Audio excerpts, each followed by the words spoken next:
Welcome in, everybody. It is Tuesday night, which means one thing and one thing only. It's the Fantasy Cheatsheet presented by Going for Two Live. But before we get into the cast and the crew, you know what I got to do. Hit that button.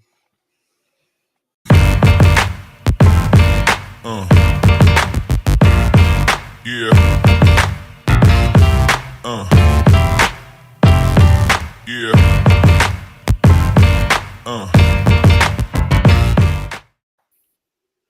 All right, it's time to get this party started. What is up, guys? Jamie, let's kick it off. What's up, dude? Not much. We're actually officially in that most critical stretch of the season, man, and teams are in that must-win mode. So we're going to get you ready. We got the team here tonight to help you cheat your way into the playoff spot. So let's stop wasting time. Let's get into it. Jordan, what's up, my man? Yeah, man, it's getting close to that. We're making those playoff pushes for the fantasy playoffs. Ready to talk about it and help people with some waiver stuff and just any moves that take them to the next level. Getting ready for the playoff. Raul, my dude. Yeah, doing well. Good to see y'all. I think both Jamie and Jordan said it right. It is that time of the year where you're looking a little extra closely at your schedule coming up, what your playoff rivals, who they face, all the calculations, the combinations, the permutations. Lucky for y'all listening here, we have all the answers on the cheat sheet. So really excited to get into it with y'all tonight. All right, so we got a couple things to do before we get into the news and the rest of the show. Albert, what is up, my man? And let's just start this show off right. Let's do it. Monty and DK Metcalf, who we will talk about later, teaser, for Genty. Is that a fair deal in redraft? I mean, for getting the Genty side, yeah, I'd say that's a good deal. Fair? Probably not. I like it if you get Genty. If you're getting Genty, take it. Yeah. And yeah. Do I have to? I'll do it. Yeah. So basically it reads, hey, sexy people and the sexiest man alive, Mike. Okay. So I got a question for you guys before we get into this show. I know Jordan plays all types, but I know Raul and Jamie do play more Dynasty. How vindictive are you about trades? I got a guy offering me a trade because he needs to move up a little bit. And he doesn't have a tight end on his roster. And I'm sitting in second place, and he wants Juwan Johnson. Do I trade or do I just keep Juwan Johnson purely for the fact that he needs him to jump up a little bit? I mean, what is he offering you? Right now he's offering me Brashard Smith and a third. I might just take it for the third, honestly. Or do I not trade him because he needs? If he needs them, he's in sixth. Make him pay you like a second. Make him overpay. Overpay. Yeah, make him overpay. Yeah, but that's not bad. No, it's not. Overpay. But the only reason I was like, I don't want to do this is because I'm like, this guy's on the bubble. He's on the freaking bubble. All right, let's get into the news of the evening, or the news of the week for this evening. All right, we got three main pieces of news. Calvin Ridley out for the season. I think it's more than out for the season personally. Fractured fibula. Obviously done for the season, but Jamie, what do you think this does for him? Period. Oh, man. I thought it was funny because I think he had one play and then he re-injured that hamstring the first snap. Yep. And honestly, early signs I think do point to season ending, but this should not hurt people's fantasy teams just because no one was relying on him anyway. Like if you have him on your team, you're probably out of the playoffs. Jordan. Yeah.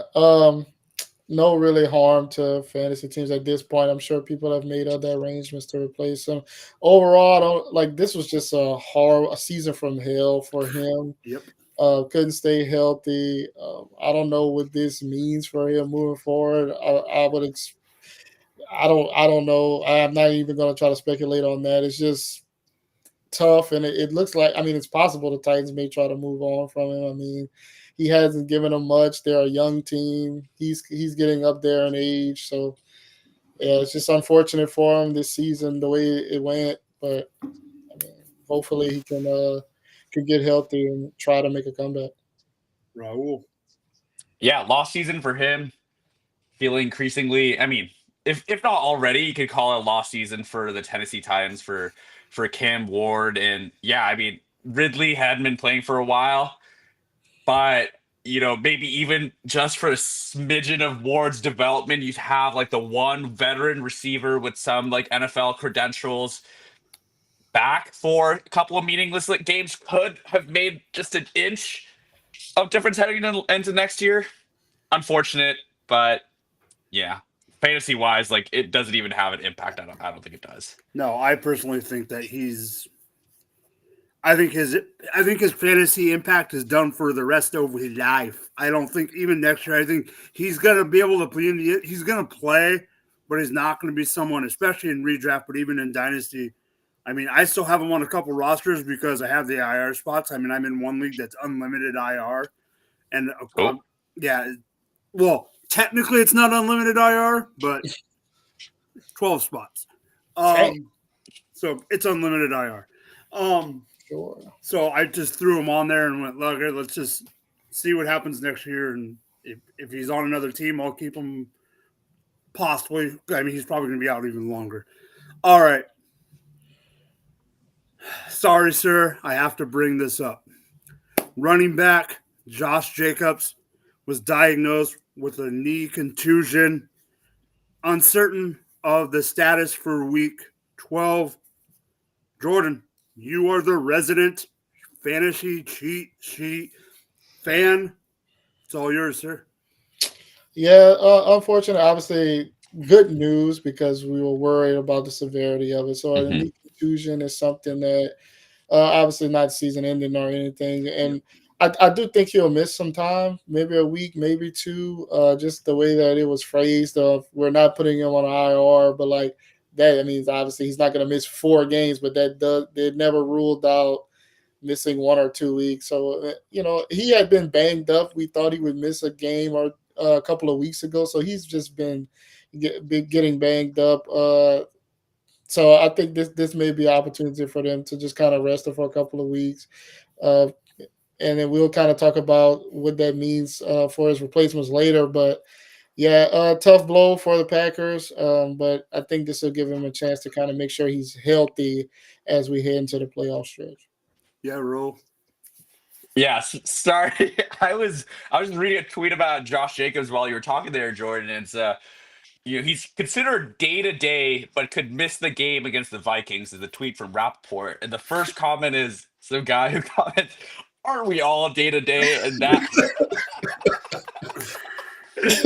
that got a laugh out of me, but what's his name? Jamie Perogue? His name is actually owner of accountability and standards / commander. Oh my God. So great tweet, sir. But yeah, I mean, what a critical piece that could have had an injury at a decisive time. Like I said, I scanned some schedules earlier today and noticed that I played Josh Jacobs in a couple leagues in week 13 and week 14. So if Jacobs were to rest through that period, I wouldn't be too mad. But for fantasy managers, you have to be happy it's not a season-ending injury or anything serious. Jamie. Yeah, so I heard it's not as serious as it could have been. Not expecting him to play this week, of course. Maybe it's a 1-week thing. Keep them healthy, get them, because they play on Thanksgiving. So at least give them a chance to possibly play on that Thursday night. I totally forgot they played on Thanksgiving because, as Jordan knows, we talked before the show, there's only one Thursday game that matters this year. Okay, we will talk about that later off air. The next one, I'm doubling it up. There's 2 pieces of injury news coming out of the dirty South. Dirty Atlanta. Injury. That means Kirk Cousins is back, baby. Michael Penix Jr., knee injury, out for the season. But the other big piece of news, Drake London is still dinged up. Don't know how long he's going to be out. Thanks, buddy. You got injured. I know it's not your fault, but you got injured right after I traded for you. Yeah, Jaden Daniels gets injured the week I traded for him. 3 days after I trade for him, London gets hurt.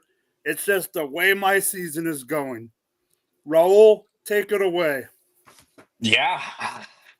Man, Falcons, sorry franchise. I was kind of hoping you came to me last on this one because I had a whole tangent aside on the Falcons D, but maybe we'll save that for. Okay. No.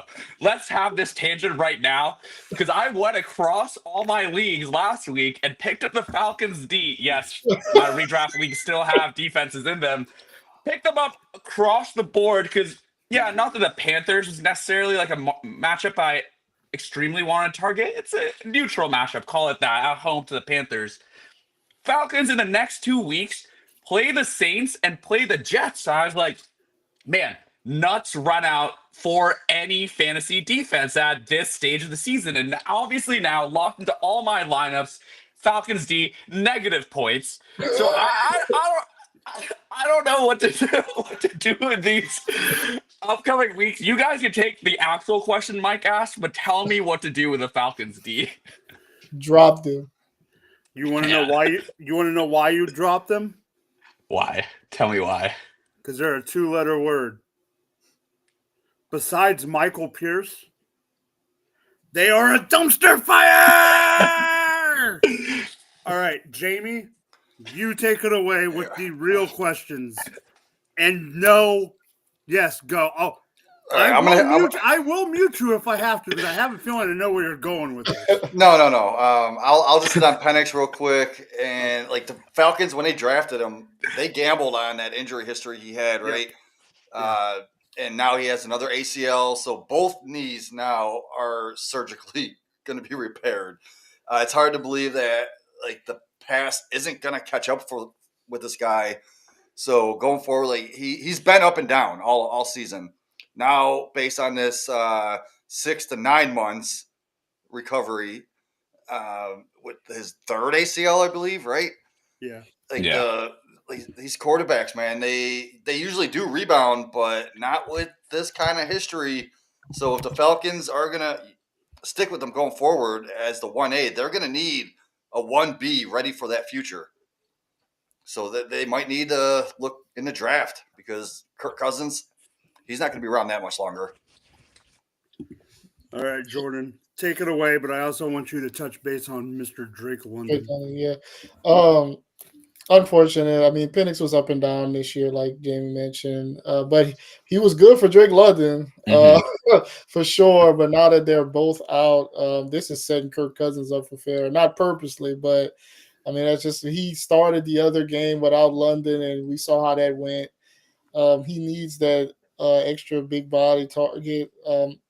We know that London's injury isn't season ending or anything like that as well. He is considered day-to-day as all of us in this country are, as it was so eloquently stated earlier. But so that's good. Well, we kind of, not having him for the playoff push for a lot of teams is going to be tough. He's likely led a lot of teams that are either in the hunt or, at the top of league, so that may be a blow, but I think he'll be back in the next couple of weeks. I'm interested to see what it looks like with Cousins now moving forward, because I had high hopes for that, and last year it didn't live up to it except for when they played Tampa Bay, and then this year they never played together yet, so I'm worried a little bit about his prospects for the rest of this season with Cousins. Yeah. This London thing is a bummer. I think the only thing that I'm curious to see what happens with Pitts. The whole thing with Pitts and will he be okay? And then this whole running back, Bijan showed out this week, showed up and showed out.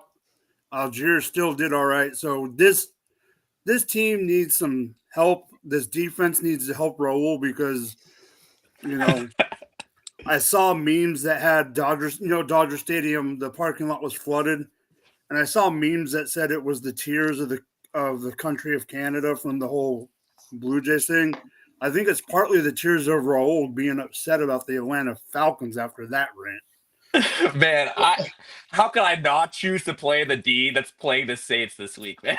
Yeah. So did they officially say he tore his ACL, or that hasn't been like Partially torn. It's not I don't think it's a full torn. Oh, yeah. I didn't see that anywhere. I was just asking.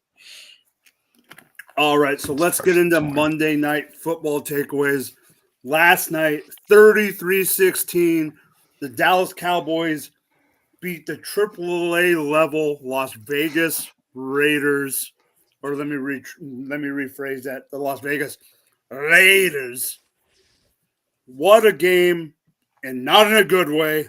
It was not a fun game to watch unless you had all the Cowboys on your roster. Yeah, I figured you did, Kyle. He forgot about baseball. So, Jamie, take it away with your takeaway from the 33-16 game that felt like 33-3. So, look, everyone's going to be talking about this shove and flop, right? But in my opinion, this is exactly what we need more of in the NFL. Not punches thrown, not the team brawls, not the hold me back scuffles that end up in like ejections, fines, player suspensions.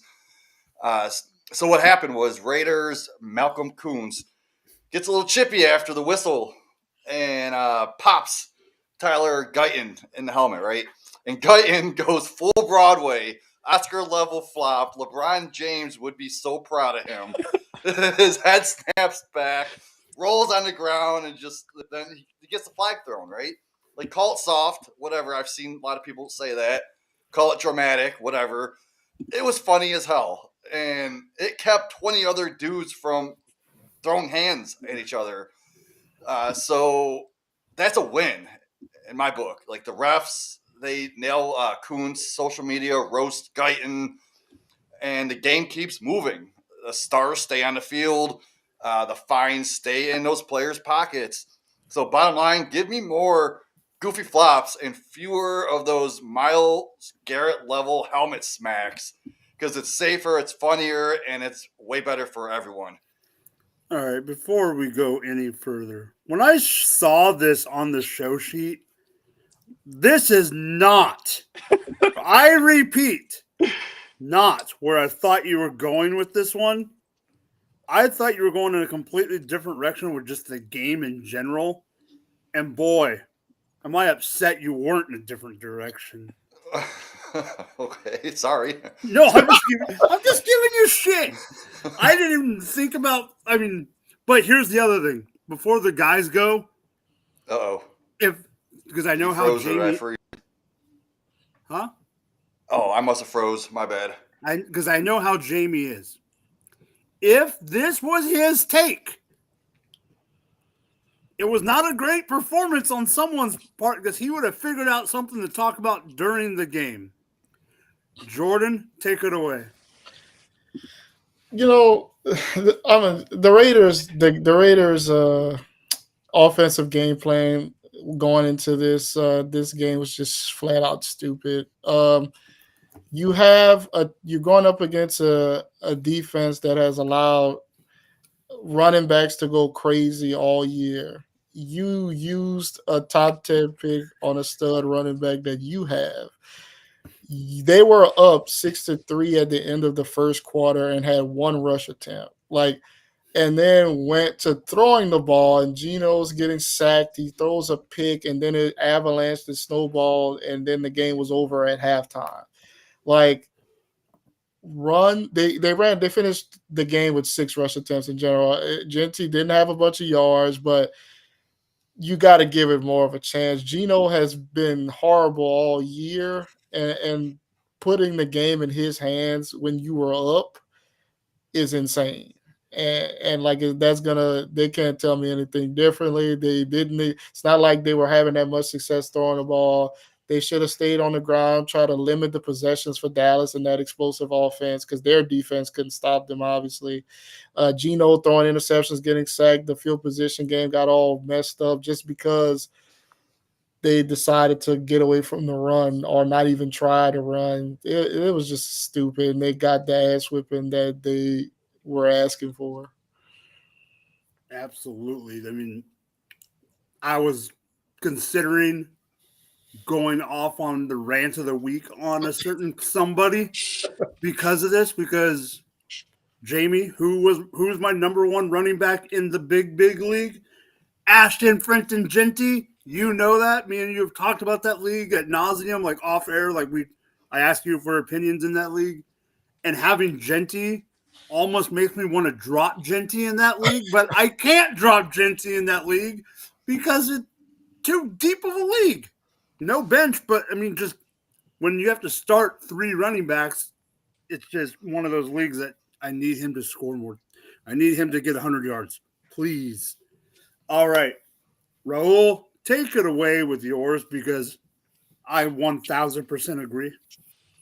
Yeah. My takeaway from yesterday, Monday night, and really the season that we've seen so far is that George Pickens is going to get the absolute bag this summer. He is due to be a free agent. Now, we'll probably have some talk about the franchise tag, but leave all that aside. I think George Pickens has demonstrated that he is a wide receiver 1 in the NFL. Fantasy-wise, he's wide receiver 4 on the year with 16.2 points per game in half PPR. He's only had 1 game under 10 points, and he's actually outscored CeeDee Lamb in the games they played together. Like one could have said, like, okay, these boom games came and CeeDee was out, and then he had a couple of, floor games, if you will. But I think last night really put like everyone really on notice that George Pickens is that guy. I think what's been so impressive to see from Pickens this year, and what will really get him paid is that he's shown a couple of layers to his game that I don't think he could have concluded from his time with the Steelers. Obviously, a fantastic circus catcher, right? Like more so a maker of great catches than a great catcher consistently. And he's really showed this year, not just a great catcher, but inside out versatility.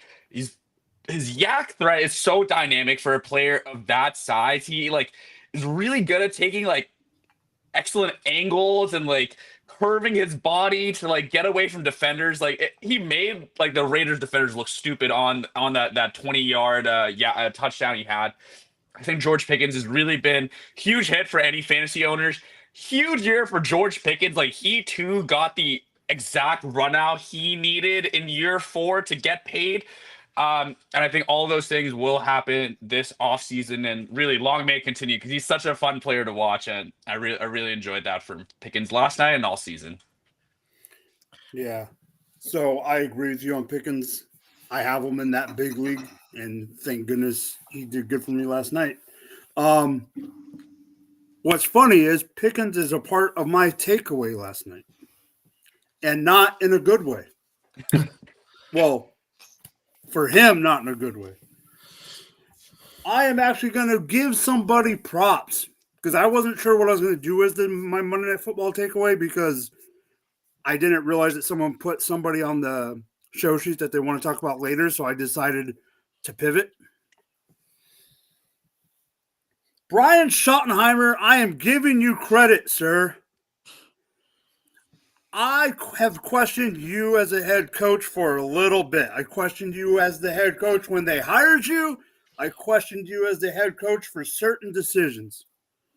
But you standing up and sitting CeeDee Lamb and George Pickens for not sure what, there's saying that was their attitude problem. There's rumors that it was a meeting missed by one of them. Either way, I think this actually worked. I think, yes, the Raiders suck. I'm not denying that. Raiders defense sucks besides one person, and that's Mad Max. However, I think he got the attention of Lamb and Pickens. There has been times over his career that Lamb just seems a little lackadaisical, and I think they both showed out. So I do believe that this was a good move for Schottenheimer. If it really was a locker room problem, him doing that to two of the top guys, and especially CD being the number 2 guy on that roster behind Dak, I think that is going to do good for this team. The other thing I do want to bring up, since no one talked about it, even though it was too late, getting Quinnen Williams looks like a good move. Mm-hmm. It was done at the wrong time. You should have done it earlier because your season was already starting to go downhill. But it does look like a good move. Now let's see what our fellow GF tour, Kyle Senra, has to say about this now. Now, to be fair, Jamie and Errol know what I had to give up to trade for Gibbs. I'm assuming it was a lot. It was a lot. It was a bag. Yeah. It was a bag. You gave up the bag. It's what George Pickens is going to receive this offseason. Is this in a contract league? It Yeah. was in a Oh, contract God. league, He gave up a bag. All right. So that was Monday Night Football. Let's get into the rest of it. There is a little bit more talk about Monday Night Football in a minute. So it is time for Real or Fake. And Jamie, I know you're doing this for comedy purposes. I know that. But No, this is 100% real, man. okay. But don't hurt the guy. He's already been robbed this week. Yeah. So my reel is Shitter Sanders. He played exactly like a 5th-round, 3rd-string quarterback would actually play like. Even in college, his numbers were horrible when his team played quality teams. So he, on 16 attempts, 47 yards, he had a pick, a fumble, sacks, a 13.5 passer rating. Like, those numbers seem exactly right for a guy who slid to the 5th round for a reason. So the Browns, they scored only 3 points with him on the field. His throws, they were late, they were high, they were behind guys. Pick a direction, it was wrong. And the cherry on top, yeah, his house did get robbed during the game. So even the universe was like, yeah, this guy's not it. So, like, Shador, he did own it after the game, saying, I sucked. But where was this honesty during the draft process? Because you do suck. So this does feel real, not a one-off bad outing, but it's just an early preview of what's ahead if he starts. He's holding the ball forever. He's taking sacks, like struggling with the reads. He just looked overwhelmed by that NFL speed. And even, like I said, at the college, like, there was red flags, and they did show up. And there was a couple good things. He had a pass interference on a deep shot, and then like a nice slant, but nothing that says, oh, I'm a future starter. So more like get ready for more of this until someone turns the difficulty level down to rookie on a Madden game. So my actual verdict is this is a real performance, a real look at what's probably coming next for the Browns. More growing pains, more struggles, and a whole lot of, man, I suck press conferences. Like, someone at least give this man like a participation ribbon for his trouble. Jordan. I'm gonna pump the brakes on this. Yes, it was a bad performance, but I think we always hear about these rookies need reps. You get thrown in the middle of a game you never planned to play in. Obviously, you got to be a professional and be ready to play, but that doesn't always happen. Cam Ward has shown flashes of greatness with throws, but he's also been bad a lot of the season as well. So, I think if he gets another opportunity, like playing against the Ravens in a divisional matchup, I don't think that was like the best situation to be in. Dylan Gabriel sucks as well, but he has shown marginal improvements over the course of time. I think Shedeur is just a naturally better player than him. So if he gets those opportunities and gets the reps under his belt with the starters or whatever, just getting more reps in general, I think that you'll see improvement. He has more upside for whatever that's worth with this team. And I think if like they play the Raiders this week, if Dylan Gabriel has a concussion and he misses the game, you'll see a better Shedeur this week against a softer defense, a full week of practice, knowing that you're going to be the guy or having that opportunity to be the guy. And I think you'll see a difference. Will he be Patrick Mahomes? No, I'm not saying that. He ain't gonna ever be Patrick Mahomes, but this performance I don't think is real from just the circumstances surrounding it. But I think he can be a starting quarterback in the NFL. The one thing I want to add to this before you go with your fake, Jamie, the thing that threw me off is that Kevin Stefanski. I mean, we know backups don't practice a lot in the week, but Kevin Stefanski came out and said that was his first ever snap with the first team, even through any year training camp or anything. They didn't even have him take one snap, even when he was going to play in the preseason games, more than half the game. So I think that has something to do with it. Do I think he's going to be absolutely a stud? No, I was never a Shedeur guy, but I agree with Jordan. Give him a little bit of a chance with how he had to come into the game. Now, who is your fake, sir? Tyrell Shavers. You're like, who? Because I honestly didn't even know who this guy was. Did it? So, week 11, he exploded. He had 4 grabs, 90 yards, and he had a 43-yard bomb for a touchdown. This only really happened because Keon Coleman got benched for missing a team meeting. So let's be real or fake, but that's not earning your spot. That's being just the warm body who got handed the snaps. And Shavers, he's been buried on that practice squad for a reason, and his career highs before this was nothing. So he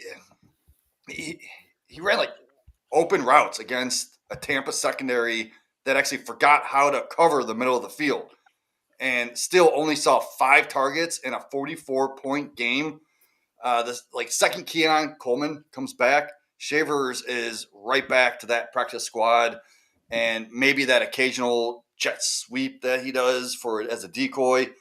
But just enjoy the highlight reel now, because this is just lightning, and lightning does not strike in the same place, especially for a San Diego State, right? What is he, undrafted? So yeah, there's a reason even us diehard fans never even heard of this guy over the past 3 years. So let's book it. This was his career day, and it's already in the rearview mirror. So this breakout is fake. I'll be honest, I put in a claim form and missed out. Okay. Roll. Why is this so short? So wait, did you put a claim in a previous week then, Mike? Or after this last week? Oh, it already ran. Yeah, I mean, I'd probably say it's fake. Jamie, you bring up only 5 targets, because then I look at the box score. It's he tied for the team lead in targets. And I think beyond a Tyrell Shavers thing, it's just this team does not feature a wide receiver like that, right? No. You mentioned it. Keon Coleman was a healthy scratch for missing a team meeting. You would expect him to be back, and they profile, as that guy, that bigger guy who's going to win on the deep balls. Dalton Kincaid also missed, and that's a one perhaps regular target that was out of the picture as well. Man, Gabe Davis in the big 2025 too. That was quite a surprise. And honestly, all the Bills kind of seemed like they were rallying around Davis. They really try to get him a touchdown on the goal line. I think Gabe Davis would be more real than Tyrell Shavers moving forward. I completely agree. Not something to chase. And wow, a player, popping up with 90 yards and a touchdown that our own Jamie Perrogue doesn't know, that is quite the day, So let's go and fake, and maybe he'll prove us wrong. All right, so for somebody who had 90 yards and is a fake, to another player that we thought was going to be big, Jordan, take it away with your reel, sir. DK Metcalf, he's just been underwhelming overall this year. Another single digit fantasy outing, 9.9, wide receiver 32 on the week, was wide receiver 49 the week before that, and wide receiver 78 finished over the last 3 weeks. I mean, it's just been a disappointing season for where, he was traded, got the big deal. Aaron Rodgers coming in. Just the targets haven't really been there like I would have liked. 9 is the most he's been targeted all year, and that was only once he's had, and then 1 8-target game this past week against the Bengals, one of the worst defenses in the league, and he still only mustered 49 yards on 5 targets. Like, it just doesn't get better for him with Rodgers being hurt and now Mason Rudolph. Now, I will say Mason Rudolph had some games with George Pickens before that was good, but you can't count on that. So I don't really want to start him if I don't have to. I know there's still some bye weeks happening, so you may have to throw him in a couple of lineups. But overall, it's just been a disappointment. I don't see that changing as we head into the stretch. Well, we're at a point in the year where you have guys that you want to trust to get you where you need to get. He's not one of them, and I don't see that changing with whether Rodgers is healthy or not. All right. Jordan, you are 101% right, and I hate you for it. I hate myself. Because this is one of those players that I was all in on in the beginning of the year. I even traded for him in a couple dynasty leagues. Nothing like Kyle did to get Jahmyr Gibbs or anything. But I did pay for him. I drafted him on a lot of spots. And he has been such a disappointment that Pittsburgh Steelers fans would rather have George Pickens back. And they were clamoring for George to leave. So is part of the problem that they don't have a number 2 to bounce back off of him, and he's getting all the coverage? Possibly. I mean, when you don't have a real number 2, you got 3 tight ends. You don't know. You got a tight end who should be a nose guard, running over and stiff arming guys like they're freaking mosquitoes on the sideline, and they're actually pro NFL players. Yes. DK Metcalf is real, and unfortunately, he's real for not performing.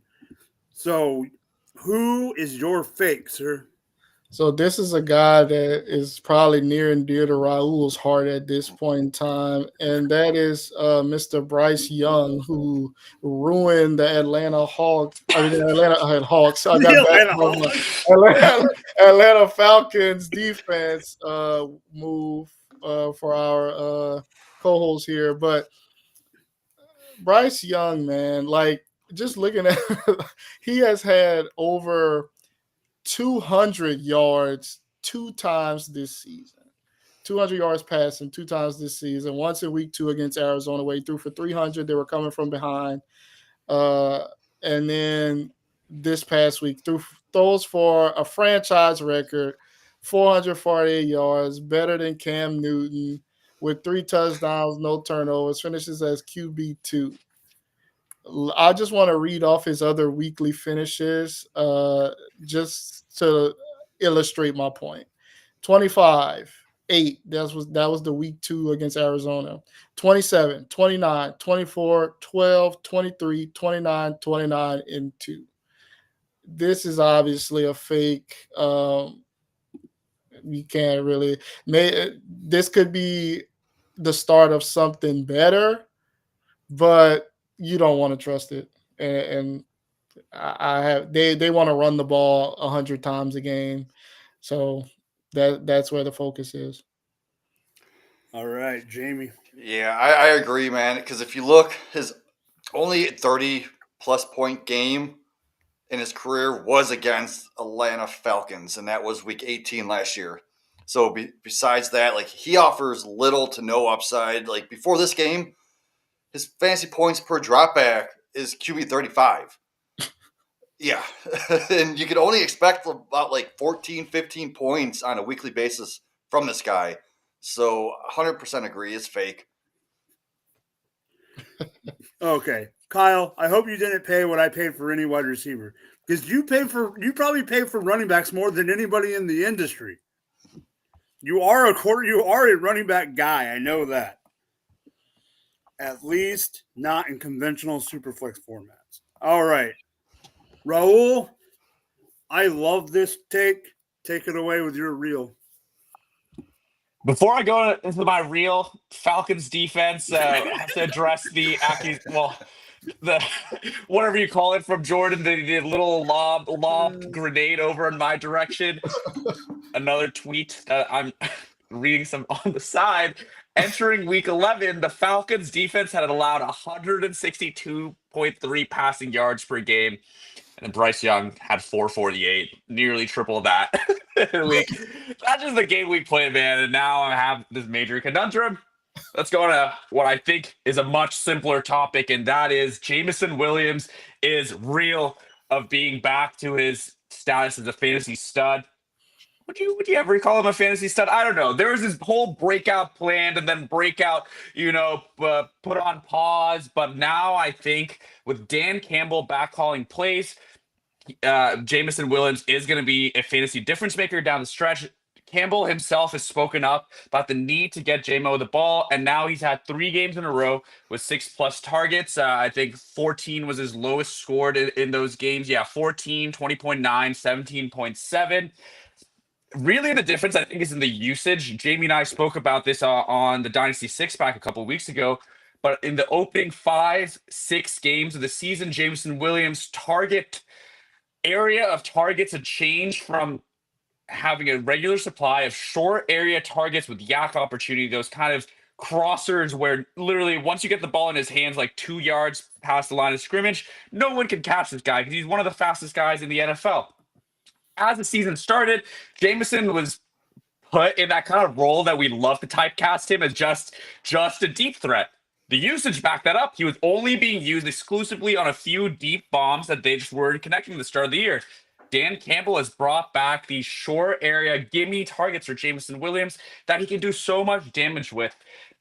A big difference also, we're going to see moving forward, at least for the next 3 weeks, is Sam Laporta is out. And that is another, guy who features prominently, short area, middle of the field, which I think Amon Ra, obviously, he's going to get his share there. But Jameson Williams can step up into this role. So I really think that JMO is going to be a difference maker down the stretch. I shot out a couple offers on Saturday night that unfortunately didn't go through. But I honestly would even buy with this extra week on display, because this is a guy that his weekly ceiling can, change the course of your week to week fantasy outcome, right? In certain weeks when we need a win, I'd almost rather have Jameson Williams than guys with a lot more established name or, established target share. So I do call Jameson Williams as real with the couple of changes we've been seeing in the lines.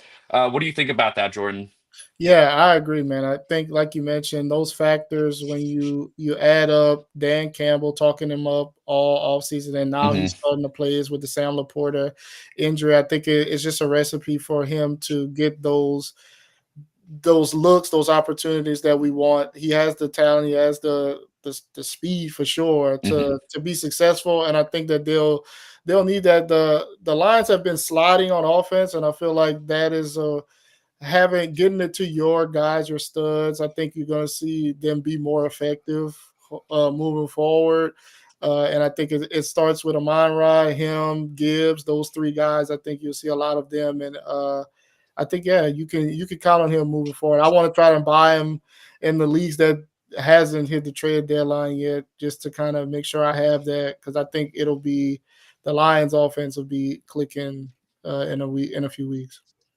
Yeah, I absolutely agree there. It's like Jameson over 14 weeks is a different process, or over 17 weeks, but Jameson in 5 weeks when you're playing other teams with like proven high ceilings in your league, that's the kind of guy that I want in my lineup. So Jameson Williams, real. I'm gonna move over to another Jay Williams for my fake. And that's Javonte Williams, Dallas Cowboys running back. 2 consecutive floor games under 10 half PPR points, but I think we saw what we needed to see from the Cowboys offense, their ability to be an elite unit with, a defense that's probably going from like 30th in the league to maybe call it 22nd with Quinnen Williams. But that elite offense is like a huge part of any running back in fantasy's appeal. It's very rare that you'll get a game where 4 offensive touchdowns are scored and the running back didn't score any of them. It was kind of a few weird situations. Like Malik Davis had like a goal line carry, and then they had 4 plays like from inside the 10 that they kneeled on just to end the game. So I think we're going to see positive regression come back with Javonte Williams. Do want to call out that the schedule is a little bit difficult for the Dallas Cowboys. In the sense that they play the Eagles next week. We'll talk about that a little more in the next segment. Eagles, Chiefs, Lions, Vikings, Chargers, and then Week 17 Commanders. Sounds like the softest matchup all the way to the end, but even if the defensive matchup's a little tough, I foresee these all being shootouts that I would expect the Dallas Cowboys to score a couple touchdowns in, and a couple of them go to Javonte just to wrap it all back up. One of the lower scores, but he actually had his highest carry total of the entire season. So I still have a lot of faith in the second Jay Williams as well. What do you think about Javonte there, Jamie? I thought it was a good game for him as an NFL standpoint, but for fantasy, we want more. Like 22 carries, 93 yards, 4.2 per carry. Did not get a touchdown, only 1 reception for 0 yards. Going into halftime, he had like 60 plus yards, I think, and I saw they were up 24-9. And I went on, I put a bet in. I'm like, he's going to get hit 100 yards easily and a touchdown easily, because what they're going to do is they're going to run the ball more second half, run the clock down. But no, that didn't happen. He was 7 yards short. So, yeah, I ended up losing that bet and did not get the touchdown. It was disappointing for a fantasy, but I do agree he is going to keep it up and score us tons of points going forward. You know what that means, right? What does it mean, Mike? Yeah. The what? You jinxed it. Oh, yeah.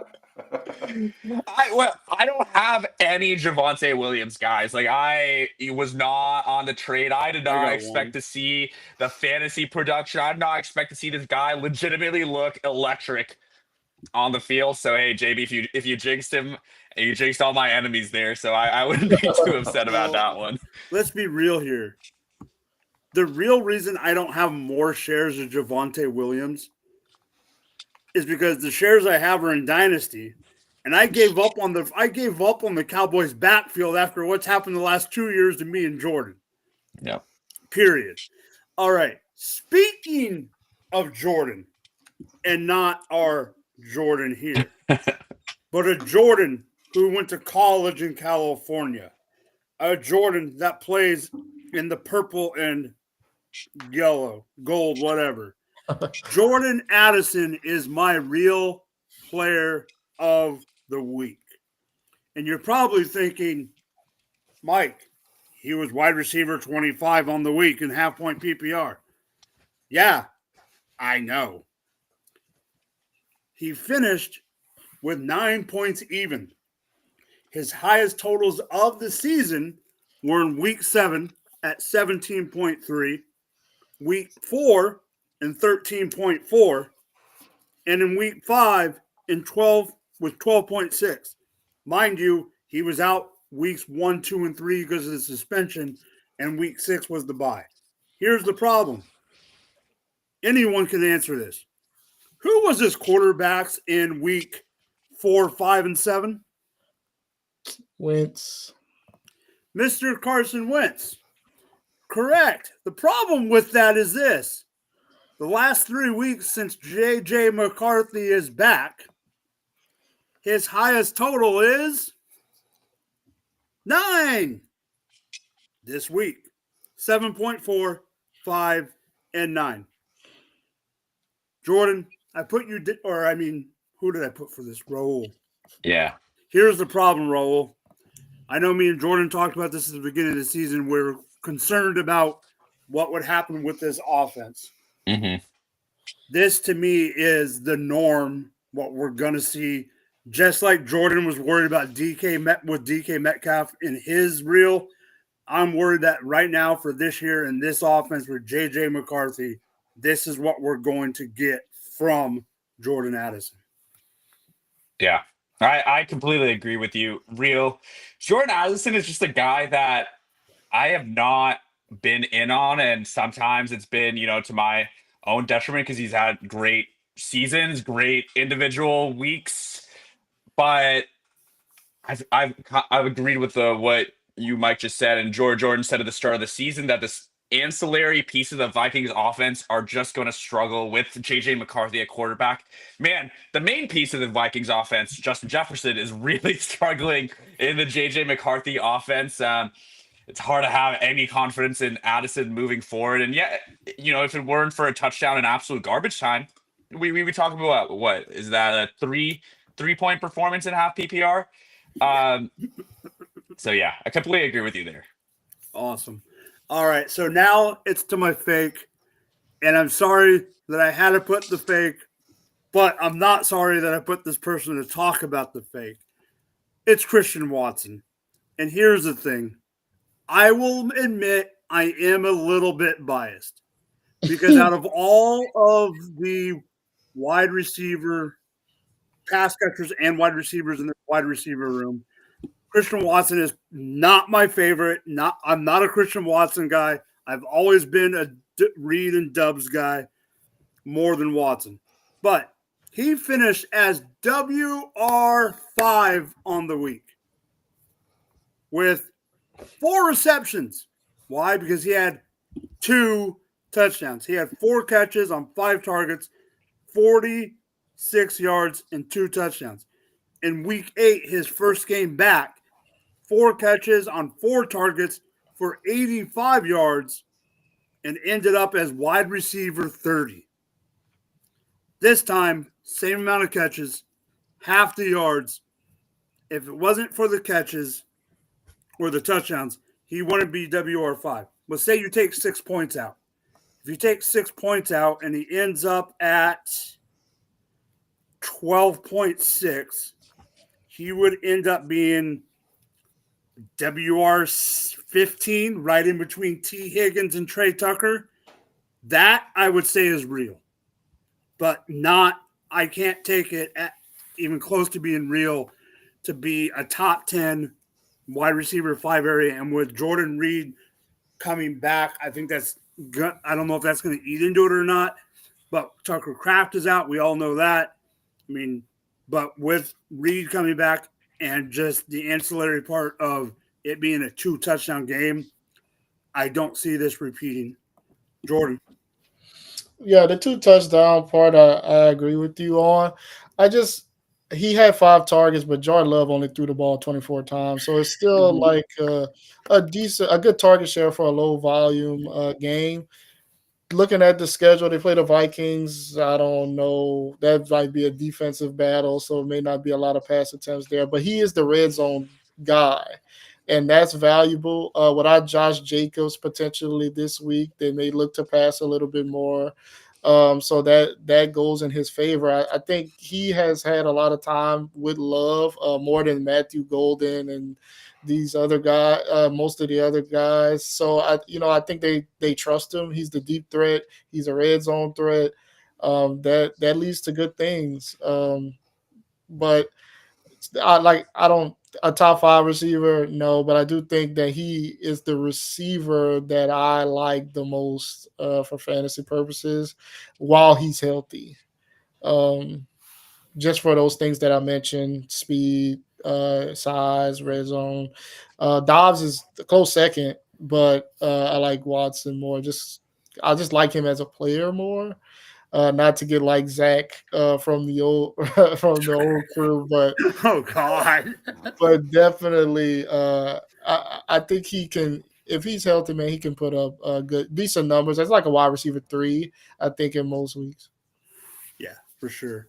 All right, so it is time for host choice, and it is time for Jamie's matchup mania. Jamie, there's a certain position you want to talk about, and you always like talking about the RAS scores, but take it away with what I don't know. I don't know who you're bringing up, but take it away with tight end matchups. So, I just wanted to talk about some great starts for tight end matchups that you don't want to keep on your bench this week. First, Hunter Henry. He's facing the Bengals. Since he gives up the league's most points to tight ends, Henry gets about 25 to 30% of the red zone target share, and Drake May, that's his safety valve. So if New England's trailing, I could see him getting 6 or 7 catches and a touchdown upside. And then Travis Kelce, start him this week versus Colts. Indy, they're allowing third most fantasy points to the tight ends. He's been getting targeted heavily lately. It's a dome game. I think there's going to be 50 points scored in this game, and he has that tight end 1 upside this week. Also, a little bit deeper, Cade Otton facing the Rams. They've been vulnerable, giving up 62-plus yards to the tight ends in the last 3 or 5 games.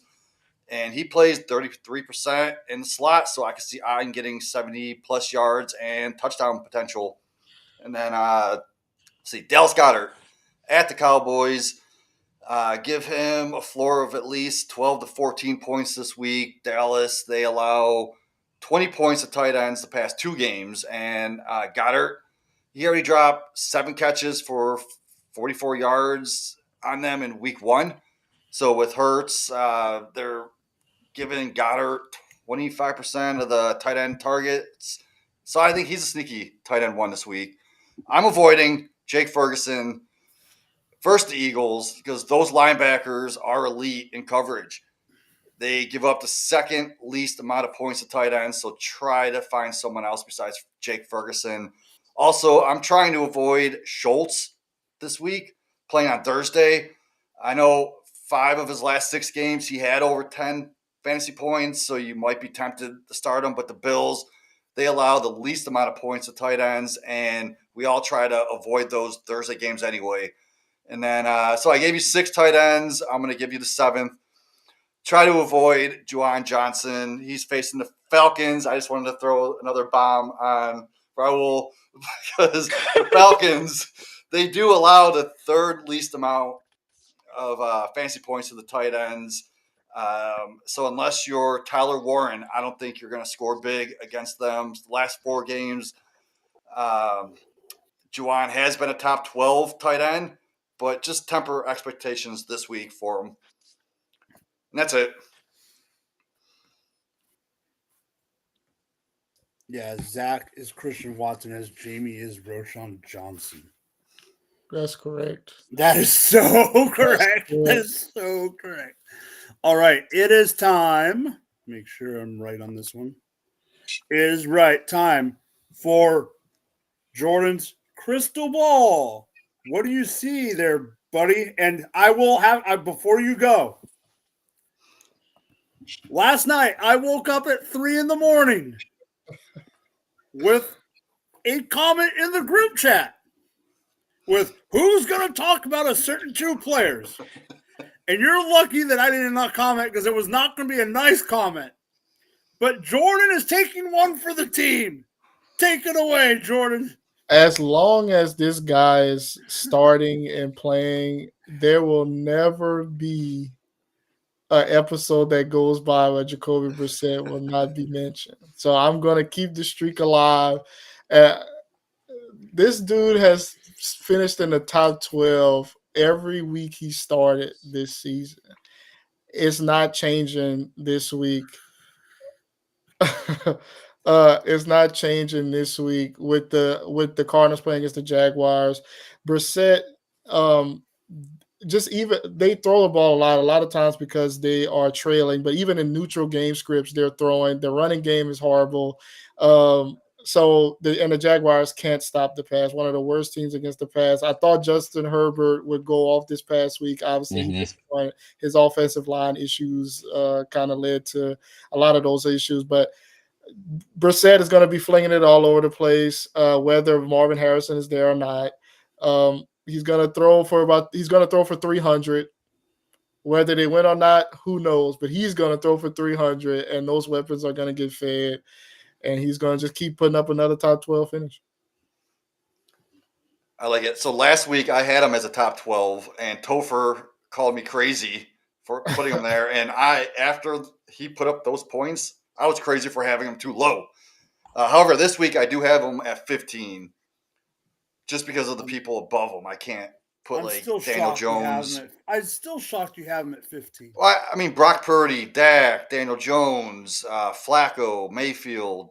Yes, I get that. So what I'm saying is you are being 100% logical. That's the issue I have with this statement. Jamie is not usually logical. Yeah, last week I thought I was being bold by putting him at 12. Yeah, exactly. All right, so it is time for Raul's Boom or Doom. Take it away with the boom. I think that was the longest doom so far of the season. I will say we come in on a bit of a cold streak with my boom last week, Quentin Johnston, getting you a goose egg, and my doom last week, the Seahawks running backs, Kenneth Walker with a touchdown. I do love myself, Kenneth Walker, though. And I was there at Rams versus Seahawks to witness that once-in-a-lifetime event happen in front of my very own eyes. But let's try and get it right this week. I'm going with my boom of David Montgomery. We talked about Dan Campbell's impact on Jameson Williams a bit earlier in the show. I think David Montgomery is someone who also should have a positive impact, but we haven't really seen in the box score yet. And he gets the easiest of easy matchups with the Giants rush defense coming to Detroit. I think this is a perfect game for David Montgomery to get a touchdown. In the Commanders game, when Campbell first took over plays, it was basically a drive-by-drive rotation. Changed a little bit, lent towards Gibbs against the Eagles and kind of that game against a tough D that I'll touch on in a sec. But against that Eagles D where you kind of want that kind of maverick like Jahmyr Gibbs rather than the traditional running game. But I think David Montgomery is going to score a touchdown in Week 12 and have a very strong performance. It's my boom of the week for Week 12. Going on to doom. We talked about him earlier, a lot of callback to this episode, but George Pickens, as excited as I am for the man and what he's done this season, I'm projecting a down week in Week 12 up against the Eagles. We talked about the one game he's had this season below 10 half PPR points. That was Week 1 against the Eagles, where he had 4.5. Now, that was his first ever game as a Cowboy. If you remembering 11 weeks ago is a long time, but the season started with Jalen Carter spitting on Dak Prescott on the first or second snap of the season, and then the Cowboys had a lead or were super competitive, and then the game is a bit of a weird one.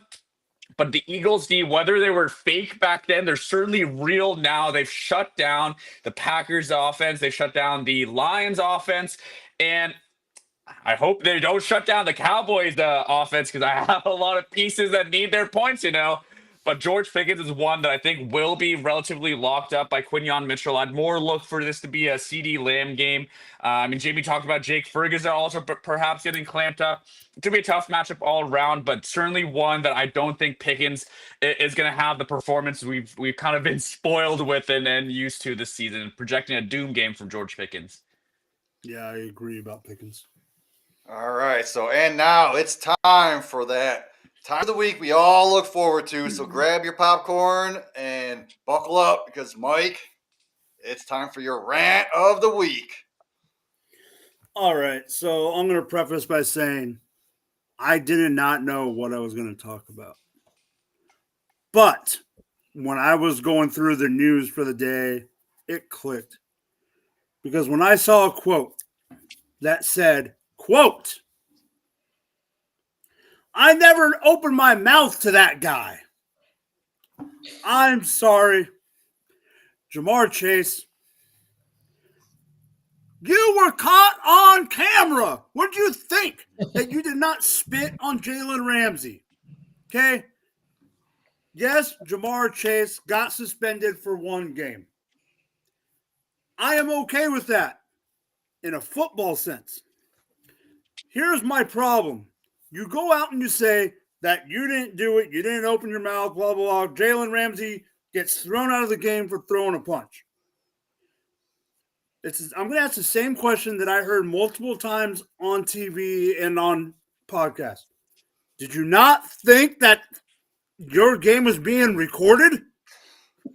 How many cameras are in every game? You didn't think the Sky Cam would even get it? You didn't think another camera would get it? You didn't think a freaking cell phone would get it? You didn't think that some guy who's just on the phone checking things out, you're going to get caught. But here's my biggest rant. There's 4 teams on bye, and I need you to win. I need a win this week. Worse than I need air. And now I am probably not going to get it because I am going against a team that's got Jonathan Taylor back. I'm going against a team that's got Jacoby freaking Brissett and a guy named McBride. So I am probably going to lose. This rant is personal. I'm not a Bengals fan. I only have Jamar in 1 league, and it's the 1 league I need him to win because it's a home dynasty league. And you guys all know how those home leagues are the ones that, even if there's not a lot of money involved, because there's not a lot, it hurts here. Yes. A lot more than it hurts here. Okay. And I am going to give my cheat of the week right now because I don't usually give a cheat of the week, but I have one because of this bullshit. And I don't care if I say his name wrong or not. Yoshi Voss. Andre Yoshi Voss to the moon! I'm done. Someone please clip that up. I need that in a clip form. All right, it is time for the ad read, which means it is time for my fellow compadres. Let's see right here. All right. Go ahead, use our promo code for new users, GF2 in capital letters, and get up to 1,000 in bonus bucks. There's still higher and lowers for every sport. You can actually, in some states, you can actually pick if a team's going to win now. Thank you, California. You can't put more than one on a card, but you can do it. You can best ball. There's best ball for playoffs. Best ball during the offseason, probably right after. And there is a 87.22222% chance that you will be in a league with Jamie because I think Jamie is in like 100 leagues right? More than that, like 2, 3. I was gonna say you probably got 6, 5 7 going at once. Yeah. Raul. Oh God. All right. Use the promo code GF2. Go support GF2. Go support the sponsor, and you will be able to win some cash. And it is time for the cheat sheet. Cheat of the week. Waiver wire ads. Jamie, take it away.